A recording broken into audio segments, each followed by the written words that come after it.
মিশরের রাস মোহাম্মদ ন্যাশনাল পার্কে ধারণ করা এক মনোমুগ্ধকর ফুটেজ আবারও প্রমাণ করেছে যে লাল সাগরের এই অঞ্চল পৃথিবীর অন্যতম সেরা ডাইভিং গন্তব্যগুলোর মধ্যে একটি।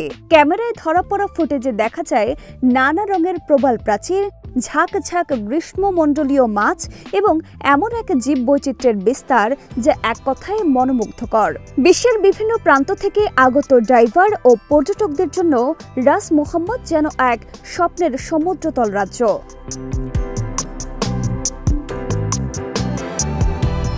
পার্কটি 1983 সালে মিশরের পরিবেশ বিষয়ক সংস্থা দ্বারা সামুদ্রিক সংরক্ষিত এলাকা হিসেবে ঘোষণা করা হয়।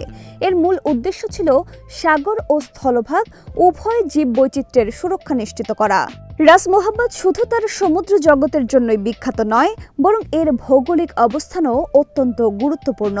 লাল সাগরের দক্ষিণ প্রান্তে অবস্থিত এই পার্কে রয়েছে অসংখ্য প্রবাল প্রাচীর, বিরল সামুদ্রিক প্রাণী, তাছাড়া পার্শ্ববর্তী তিরান ও সাটায়া দ্বীপ ডাইভিং পর্যটকদের কাছে সমান জনপ্রিয়।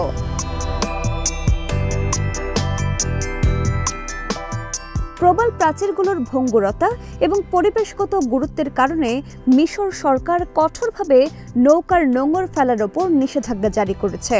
এর পরিবর্তে সমুদ্রের বিভিন্ন স্থানে আগে থেকেই মুরিং বয়া বসানো হয়েছে। পর্যটকবাহী নৌকা বা ডাইভিং শিপগুলোকে এই বয়ার সঙ্গে বাঁধা হয় যাতে প্রবাল প্রাচীরের কোনো ক্ষতি না হয়।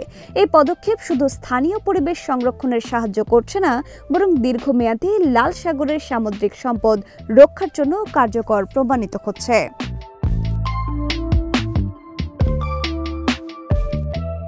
রাস মোহাম্মদ ন্যাশনাল পার্কের সমুদ্র তল ভুবনে রয়েছে শত শত প্রজাতির মাছ, সামুদ্রিক কচ্ছপ, শার্ক এবং ডলফিন। ঋতুভেদে এখানে ভ্রমণকারী মাছের ঝাঁক যেমন পর্যটকদের মুগ্ধ করে, তেমনি ডাইভাররা কাছ থেকে এই বৈচিত্র্যময় প্রজাতিগুলো দেখার সুযোগ পান। বিশেষজ্ঞরা মনে করেন এই পার্ক পৃথিবীর সবচেয়ে সমৃদ্ধ সামুদ্রিক ইকোসিস্টেমগুলোর একটি, যা আন্তর্জাতিকভাবে গবেষণা ও সংরক্ষণ প্রকল্পের জন্য একটি গুরুত্বপূর্ণ ক্ষেত্র।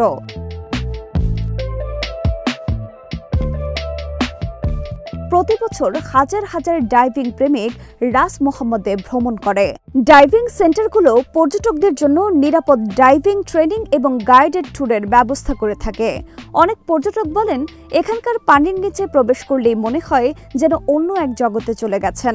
রঙিন মাছ আর প্রবালের ভেতর দিয়ে সূর্যের আলো প্রবেশ করে এক অপার্থিব দৃশ্য সৃষ্টি করে।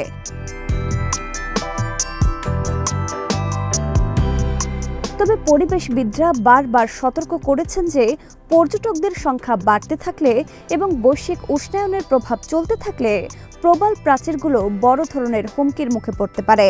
এ কারণেই সরকার এবং স্থানীয় প্রশাসন পরিবেশ সচেতনতা বৃদ্ধিতে বিশেষ উদ্যোগ নিয়েছে। পর্যটকদের প্রবাল স্পর্শ না করা, প্লাস্টিক ব্যবহার না করা এবং সামুদ্রিক প্রাণীর প্রাকৃতিক আচরণে হস্তক্ষেপ না করার জন্য সচেতনতামূলক প্রচারণা চালানো হচ্ছে।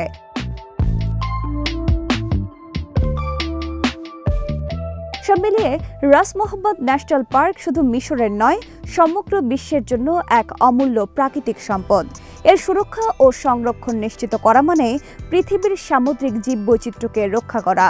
সাম্প্রতিক ফুটেজটি আবারও মনে করিয়ে দিল প্রকৃতি কত সুন্দর, আর সেই সৌন্দর্য ধরে রাখতে আমাদের কতটা দায়িত্বশীল হতে হবে।